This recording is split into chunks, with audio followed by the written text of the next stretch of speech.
Netanyahu एक जंगी मुजरिम है। जी। इसराइल एक नाजायज़ रियासत है, गासिब रियासत है। सीधे रूस से अमेरिका जा सकते हैं बिल्कुल। और बरतानिया के ख़ास तौर पर यूके के जो फ़ौजी वहाँ पर यूक्रेन में बैठे हैं, वही ऑपरेट कर रहे हैं उन हथियारों को, जी। और वही कमज़ोर मुसलमान वहाँ गालिब आए थे। हुँ। ईमान से बड़ी कोई ताकत नहीं है कि इसके 21 लाख लोग नजराना शहादत तो पेश कर सकते हैं, लेकिन अपनी ज़मीन खाली नहीं बिल्कुल करेंगे। सर। ये ईमान की ताकत ये है। 82 में बना है लेबनान, ये हिजबुल्लाह, हुँ। तब से ही ईरान की हिमायत उसे हासिल रही है। दोस्तों, मिलर टाइम्स में खुशामदीद। फ़लस्तीन, गाज़ा, इजराइल, लेबनान 13 महीने मुकम्मल हो चुके हैं और मैं आपको बता दूं कि हेल्थ मिनिस्ट्री ने एक रिपोर्ट जारी की है, बताया कि अब तक 44,000 लोग जो हैं वो अपनी जान गंवा चुके हैं, शहीद हो चुके हैं और 1 लाख से ज़्यादा लोग जो हैं वहाँ पर ज़ख्मी हैं। मैं आप तमाम लोगों को बता दूं कि इंटरनेशनल क्रिमिनल कोर्ट ने एक वारंट जारी किया है और वारंट किसके खिलाफ जारी किया है? इजराइल के प्रधानमंत्री बेंजामिन नेतन्याहू और उनके डिफेंस मिनिस्टर के खिलाफ। तो मेरे साथ आज तस्लीम रहमानी साहब मौजूद हैं जो काफ़ी शानदार बात बताते हैं। मैं जानने की कोशिश करूंगा ये जो सर वारंट जारी हुआ है इसका क्या अपने आप में महत्व है? क्या ये गिरफ्तारी होगी या फिर ये फॉर्मेलिटी है? देखिए, फॉर्मेलिटी तो है, लेकिन इसका एक इम्पैक्ट ये ज़रूर है कि हम जो बात एक लंबे अरसे से कह रहे थे जी। कि नेतन्याहू एक जंगी मुजरिम है, जी। या हम ये भी कहते रहे हैं कि इसराइल एक नाजायज़ रियासत है, गासिब रियासत है, एक टेररिस्ट रियासत है। जी। हमारी बात को तक़वियत मिली है, जी। यानी जो फ़लस्तीन के लिए काम करने वाले लोग हैं दुनिया भर में, जी। उनकी बात को सबूत मिल गया है कि ये बात सही है। हम्म। जहाँ तक गिरफ़्तार होने का ताल्लुक़ है, हम्म। दुनिया ने इसराइल के मामले में हमेशा एक मुनाफ़िक़ाना रवैया इख्तियार किया है। जी। अभी आप देखिए, सिक्योरिटी काउंसिल की मीटिंग में हम्म। तमाम ममालिक ने इस रेज़ोल्यूशन को पास किया हम्म। कि इसराइल को जंगी सामान और हथियार वग़ैरह नहीं देने चाहिए, हम्म। लेकिन अमेरिका ने उसको वीटो कर दिया। हम्म। 5 दूसरे ममालिक भी हैं जिनके पास वीटो है, 5 के पास है, 1 अमेरिका है, हम्म। एक जापान है, चीन है, रूस है, फ्रांस है। इन लोगों ने वीटो उस अमेरिका के ख़िलाफ़ वीटो नहीं किया। जी। नतीजे में ये हुआ कि 15 में से 14 लोगों ने कहा कि उसको हथियार नहीं देने चाहिए। हम्म। सिर्फ 1 अमेरिका ने कहा कि हथियार देने चाहिए, जी। और वो चूँकि वीटो पावर रखता है, तो वो रेज़ोल्यूशन उसके ऊपर एप्लीकेबल अब नहीं होगा। जी। इसी तरीके से जनरल असम्बली पूरे अक्सरियत के साथ ये कहती है कि इसराइल जो कुछ कर रहा है वो जंगी जराइम है, जी। और वो इंटरनेशनल वॉर लॉज की खुली खिलाफ वर्जी है, जी। ह्यूमन राइट्स के ख़िलाफ़ वर्जी है। जी। उसने यूनाइटेड नेशंस के जो रिलीफ एजेंसीज़ हैं उनके अरकान को वहाँ कत्ल कर दिया। जी। कोई कुछ नहीं कर सका। इसी तरीके से अब जो ये डिसीजन आया है आईसीसी का, हम्म।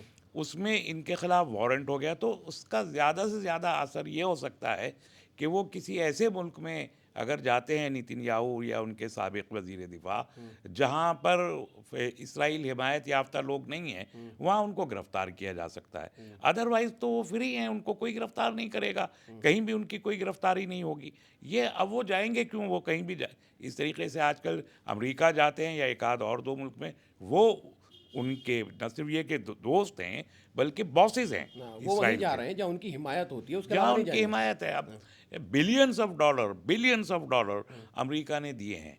तो अमेरिका की नाजायज़ औलाद की हैसियत से यहाँ पर आम तौर पर लोग कहते रहे हैं कि इसराइल है, जी। और वो साबित होता रहा है, बार बार साबित हुआ है।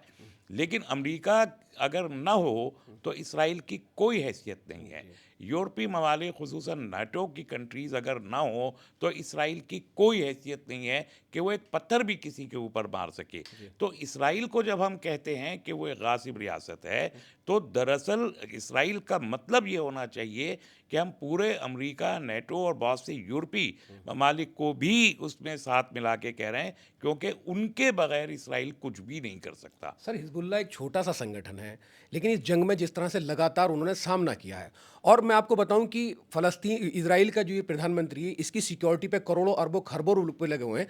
तो हिजबुल्लाह के पीछे ऐसे कौन है कि उनका जो सिस्टम है, उनके जो ड्रोन है वो नेतन्याहू के रेसिडेंस तक पहुंच जाते हैं, जबकि उनके एयर डिफेंस सिस्टम का, आयरन डोम का पूरी दुनिया में जो है तस्करा होता है। कौन सी ऐसी चीज़ें हैं, कौन सी ऐसी टेक्नोलॉजी में बहुत कमज़ोर है हिजबुल्लाह, लेकिन बावजूद इसकी पहुंच ज़्यादा कैसे? देखिए, एक मिसाल हम लोग बचपन से सुनते आए हैं, जी।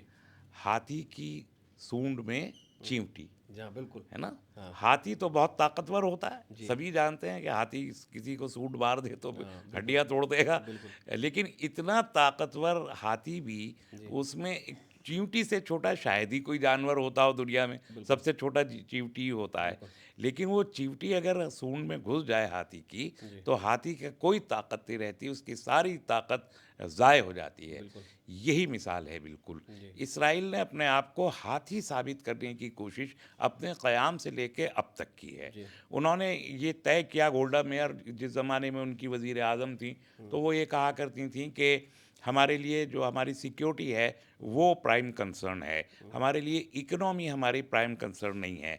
हम आधी रोटी खा के जी लेंगे लेकिन हथियार ज़रूर खरीदेंगे, ये गोल्डा मेयर कहा करती थी। और वो करते रहे, हर वज़ीर आज़म ने ये किया, तो उन्होंने अपनी जंगी टेक्नोलॉजी को बहुत एडवांस किया है। जी। लेकिन हिज़्बुल्लाह के पास जंगी टेक्नोलॉजी से भी ज़्यादा जो सबसे अहम चीज़ है वो है वलवला, ईमान, और उससे भी बड़ी चीज़ ये है हक पर कौन है और नाहक कौन है। बिल्कुल। इसराइल एक गासिब रियासत है, वो नाहक है, उसने वहाँ पर रहने वाले लोगों को मुल्क बदर किया है, जी। गासिबाना तरीके से मुल्क बदर किया है। जी। उसने मुज़ाहिमत करने वालों का कत्लेआम किया है, जी। उसने इकोनॉमिक ब्लॉकेड किए हैं, जी। भूखा मारा है लोगों को, अब प्यासा भी मार रहे हैं लोगों को। तो इस किस्म की जो ज़ालिम रियासत है उसका ज़ुल्म उसकी ताकत होता है, जी। जबकि मज़लूम का सब्र उसकी ताकत होता है। ये महज़ एक जुमला नहीं है, बल्कि मालूम इंसानी तारीख़ में हमने बार बार देखा है कि वो लोग जिन्हें कमज़ोर कहा जाता है लेकिन वो हक़ पे होते हैं, आखिरकार ज़ुल्म व सितम सहने के बाद कामयाबी तो उन्हीं की होती है। जी। अब आप इसको इस्लाम की जद्दोजहद से भी देख लें, जो इब्तदाए ज़माना दावत का है, तो कुफ़ार मक्का और कुरैश की तमाम रेशा उनकी ताकतें, उनके जंगी साजो सामान, तमाम कबाइल को उनकी हिमायत, ये सब कुछ उस वक्त भी था। और मुसलमान कितने थे? मुसलमानों को तो हिजरत करना पड़ा, बिल्कुल, बिल्कुल। मामूली सी मदीने की रियासत भी गरीब लोगों पर मुश्तमिल थी, और यही यहूदी उस मदीना की रियासत में दुश्मन के तौर पर रहते थे, जिनके पास ना दौलत की कोई कमी थी, ना ताकत की कोई कमी थी। लेकिन आखिरकार सिर्फ 13 साल के अरसे में इन्हीं यहूदियों को मदीना खाली करना पड़ा था, बिल्कुल। और वही कमज़ोर मुसलमान वहाँ गालिब आए थे। ईमान से बड़ी कोई ताकत नहीं है। इसका इस सदी में और इस ज़माने में इसका सबसे बड़ा सबूत अगर कोई हो सकता है तो वो गज़ा में हमास की मुज़ाहिमत है और लेबनान में हिज़्बुल्लाह की मुज़ाहिमत है, कि अगर आप हक़ पे हैं और ईमान भी रखते हैं, ईमान ये बहुत ज़रूरी है, ईमान रखते हैं, तो आपसे ज़्यादा बड़ा जंगी हथियार किसी के पास नहीं हो सकता। सर, अगर एक मिसाल दी जाए, यहाँ ये कहा जाए कि जिन लोगों ने करबला नहीं देखा है तो इसको करबला से देख सकते हैं कि करबला ही समझा जाएगा इसको। बिल्कुल, ये उसी किस्म का एक अंदाज़ है कि करबला का तो और भी ज़्यादा सख्त वाक़या था, लेकिन ये भी करबला से कम नहीं है। कि और आप देखिए, करबला 3-4 दिन में बपा हो गई थी। इसको 13.5 महीने हो गए हैं, जी। 7 अक्टूबर से अब तक। जी। और कौन-सा जुल्म जुल्म और जो सितम। हमारे ज़हन में आ सकता हो, वो उससे भी कहीं ज़्यादा वहाँ पे बपा नहीं किया जा रहा। हम यहाँ पर सिर्फ ज़िक्र कर सकते हैं, हम उसको ठीक से महसूस भी नहीं कर बिल्कुल सकते सर। कि वहाँ क्या जुल्म हो रहा है। कि आप मतलब उसका सिर्फ एक एहसास करके देखिए कि आपको मालूम है कि कभी किसी भी लम्हे, किसी भी आन, किसी जानिब से कोई गोली आके आपको लग सकती है, कहीं पे बम गिर सकते हैं, कि अचानक हवाई जहाज़ आएंगे, बम मार देंगे। और आपने बताया कि 44,000 लोग शहीद हो गए, ये तो रिकॉर्ड पर है। जी। जो मलबे के नीचे दबे हुए अभी 10,000 से ज़्यादा लोग हैं, जी। जिनकी लाशें भी बरामद नहीं हुई हैं। बिल्कुल। मुमकिन है कि वो मलबे के नीचे दबे हुए हों। 1-1.5 लाख के करीब लोग ज़ख्मी हैं। जी। 23 लाख की कुल पॉपुलेशन में 22 लाख की पॉपुलेशन डिस्प्लेस्ड है, बिल्कुल, बिल्कुल सर। बेघर है। बिल्कुल, आप बिल्कुल। तसव्वुर करके देखिए उस बस्ती का, जिस बस्ती में 23 लाख लोगों के आलीशान मकान हो, और वो पूरी की पूरा इलाका 26 किलोमीटर का वो खंडर में तब्दील हो चुका हो, जी। पीने का पानी अवेलेबल ना हो, खाना तो दूर की बात है, अस्पतालों के ऊपर बम मारे गए हों, और वहाँ अस्पताल में बैठे हुए मरीजों को कत्ल किया गया हो, डॉक्टरों को कत्ल किया गया हो, नर्सिंग स्टाफ को कत्ल कर दिया गया हो, और जो लोग उनकी हिमायत में कोई खबर दे रहे हैं उन सहाफ़ियों को कत्ल किया गया। यानी किसी ज़रिए से कोई मामूली सी मदद भी अगर वहाँ पहुँच सकती है तो मदद पहुँचाने वालों को कत्ल किया गया, मदद के रास्ते रोके गए। यानी उनको 2007 से तो खुली जेल में थे और अब 7 अक्टूबर से मक्तल में खड़े हैं। जी। तो इस सूरत हाल को तसव्वुर करना भी मुश्किल है कि कितनी ज़्यादा ख़राब है। लेकिन इसके बावजूद जो 20-21 लाख लोग वहाँ अभी बाकी हैं, उनका अज़्म ये है कि हम 21 के 21 लाख लोग नजराना शहादत तो पेश कर सकते हैं, लेकिन अपनी ज़मीन खाली नहीं बिल्कुल करेंगे। सर। ये ईमान की ताकत ये है। ईमान की ताकत है उन लोगों की। एक बात और है सर कि 200 से ज़्यादा होस्टेजेस जो हैं अभी तक फ़लस्तीन के पास हैं। इज़राइल ने इतनी बर्बरता की है, इतनी क्रूरता की है, उसके बावजूद भी वो अपने वो 200 होस्टेजेस नहीं छुड़ा पा रहा है।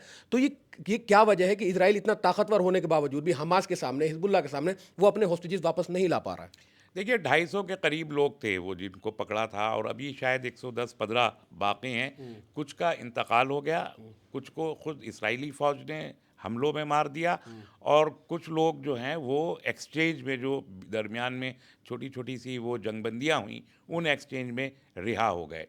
इसराइल ये जंग ख़त्म नहीं करना चाहता।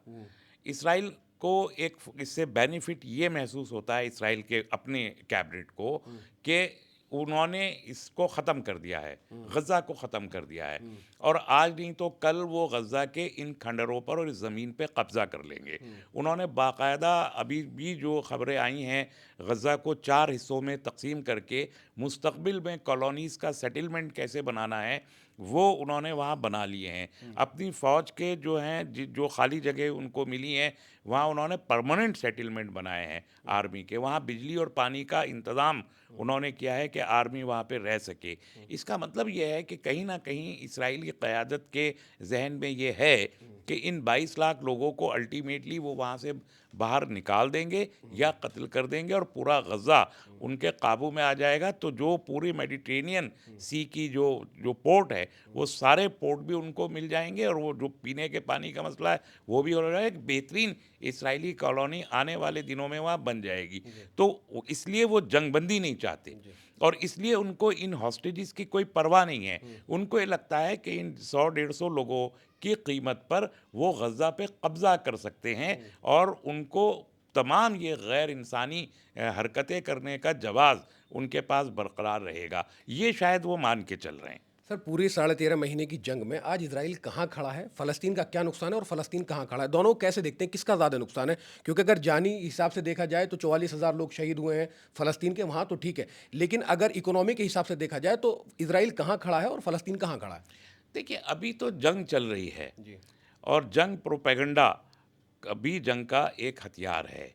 उसके ज़रिए ये महसूस होता है कि जैसे अभी तक भी इसराइल कोई ताकत हो, लेकिन जंग जब ख़त्म हो जाती है उसके शाखसाने तब दिखाई देते हैं। इसराइल इकोनॉमिक बैंक्रप्सी की तरफ बढ़ रहा है, बढ़ चुका है। आप देखिए अगर अमेरिका पैसा उसको न दे, अभी भी उसकी उसकी इकोनॉमी को संभाल के रखने में अमेरिकी दौलत का बहुत बड़ा हाथ है। तो वो अगर इकोनॉमिकली सरवाइव कर रहे हैं तो अमेरिका और नाटो की दौलत की वजह से सरवाइव किए हुए हैं, वरना उनकी इकोनॉमी ख़त्म हो चुकी है। जो लोग मुजाहरे कर रहे हैं, अभी तो आप देखिए जो ऑर्थोडॉक्स ज्यूज़ थे, जो रिजर्वेशनिस्ट फोर्स कहलाते थे, उनको एक कानून के तहत ये था कि वो जंग में शरीक नहीं होंगे। अभी लेटेस्ट ये ऑर्डर आया कि वो जंग में शरीक हों, लेकिन उन्होंने एहतजाज किया उसके ख़िलाफ़ कि वो जंग में शरीक होना नहीं चाहते। हज़ारों लोग सड़कों पे आए और वो एहतजाज किया। जो हॉस्टेजेस हैं उनके पेरेंट्स जो हैं वो भी एहतजाज कर रहे हैं, जनरल पब्लिक एहतजाज कर रही है। तो इकनॉमी इतनी कमज़ोर हो चुकी है कि जंगबंदी के बाद अगर ये भीख जो यूरोप और अमेरिका से इसराइल को मिल रही है, वो अगर 10% भी कटौती होती है तो इसराइली भूखे मरने लगेंगे। ये हाल उनका हो चुका है। तो मेरे नज़दीक ये एक शिकस्त फाश है जो इसराइल को हो चुकी है, लेकिन वो इसका एतराफ़ नहीं कर रहा है, सिर्फ इसलिए कि उसको ये दिखाई देता है कि वो मुस्तकबिल में पूरे फ़लस्तीन पे कब्ज़ा कर लेंगे। लेकिन मेरा ये यकीन है कि कभी भी ऐसा मुमकिन नहीं होगा कि एक फ़लस्तीन वहाँ से ख़त्म हो जाए और एक बिल्कुल आज़ाद और इंडिपेंडेंट और पुरअमन और पुरसुकून इसराइली रियासत वहाँ वजूद में आए, ये ता रोज़े क़यामत मुमकिन नहीं है। सर, जैसा हम देखते हैं कि अमेरिका का बैकएंड से क्या बिल्कुल खुला हाथ है इसराइल के सिर पर, तो हिजबुल्लाह, हमास, इनके पीछे भी कोई है जो खड़ा है, जो इनको सपोर्ट कर रहा है? देखिए, वो तो खुली बात है, हिज़्बुल्लाह के पीछे तो ईरान रहा है हमेशा से।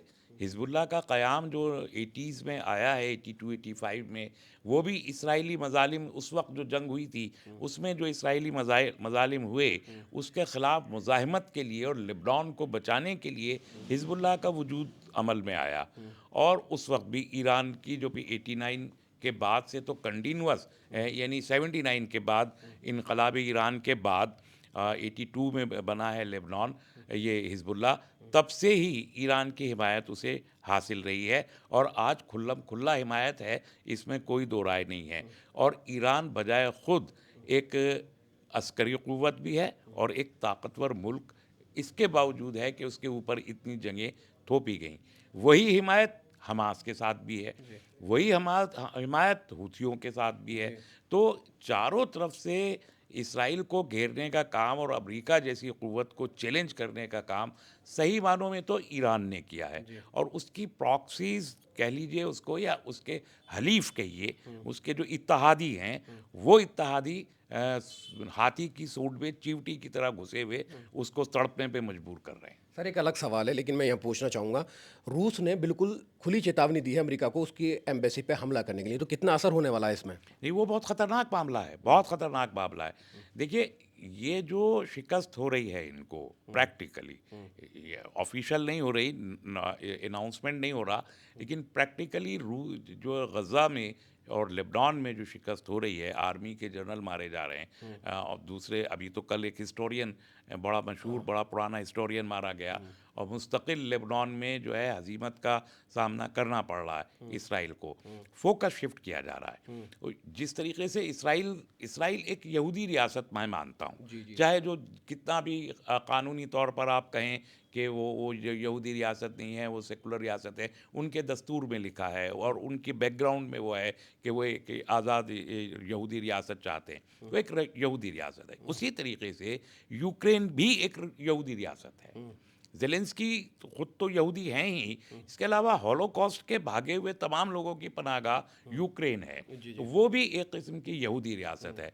और उस यहूदी रियासत को भी यूरोप का जो रोमन कैथोलिक क्रिश्चियंस हैं, वो उसको मदद दे रहे हैं कि वो जो प्रोटेस्टेंट, जो दूसरा क्रिश्चियन ग्रुप रूस में आबाद है, उसको तबाह करने के लिए। तो यहाँ मुसलमानों को तबाह करना है वेस्ट एशिया में, और एशिया के इस हिस्से में क्रिश्चियंस को तबाह करना है, जो मुख्तलिफ ग्रुप के क्रिश्चियंस हैं, उसके लिए यूक्रेन को ताकत दे रहे हैं। तो अमेरिका ने वो हथियार जो यूक्रेन को दिए थे, जो कानूनन इस्तेमाल नहीं करने चाहिए थे, उसकी इजाज़त दी अमेरिका ने कि आप इसे इस्तेमाल करें। उनके पास वो एटॉमिक वॉरहेड के हथियार हैं जो 300 किलोमीटर पे मिसाइल मार सकते हैं। उन्होंने वो मिसाइल रूस के अंदर मारे, और रूस ने ऐलान किया कि अगर हमारे यहाँ दूसरे मुल्कों के इस किस्म के ख़तरनाक हथियार इस्तेमाल किए और दूसरे मुल्कों ने ये इजाज़त दी कि वो हथियार हमारे सरज़मीन पर को तबाह करने के लिए हों, तो हम भी कोई दकीक़ा उठा न रखेंगे और हम अपने न्यूक्लियर इंस्टॉलेशंस को इस्तेमाल, ये रूस का खुला ऐलान था। अब जब इन्होंने कर दिए तो रूस ने भी कर दिया। एंड नाउ रूस का जो थ्रेट है, यूरोप में बाकायदा ये कहा जा रहा है कि अपने घरों में अपना सामान और खाने पीने का इकट्ठा करके रखें, किसी वक्त भी न्यूक्लियर वॉर हो सकती है। बंकर भी पिछले बन गए शायद। 48 घंटे से ये ऐलान चल रहा है। तो अगर ये वॉर वहाँ पर न्यूक्लियर हमला किसी वक्त भी कर सकता है इसराइल, यानी कल जो इंटरकॉन्टिनेंटल बैलिस्टिक मिसाइल्स मारे हैं, वो बहुत बड़ा वाक़या है। मेरा ख्याल है कि दुनिया की जंगी तारीख़ का पहला इतना बड़ा वाक़या है कि इतने ख़तरनाक मिसाइल्स यूक्रेन में डाले गए हैं। और अगर ज़रा सा भी और प्रोवोकेशन होता है तो ये न्यूक्लियर वॉर बनेगी और ये तीसरी जंग बन जाएगी, क्योंकि उस सूरत में एक उसके जो मिसाइल हैं रशिया के 5000 किलोमीटर की रेंज में मार करने वाले हैं, और वो सीधे रूस से अमेरिका जा सकते हैं। और बरतानिया के ख़ास तौर पर यूके के जो फौजी वहाँ पर यूक्रेन में बैठे हैं, वही ऑपरेट कर रहे हैं उन हथियारों को, तो ये ब्रिटेन पर भी हमला करेगा।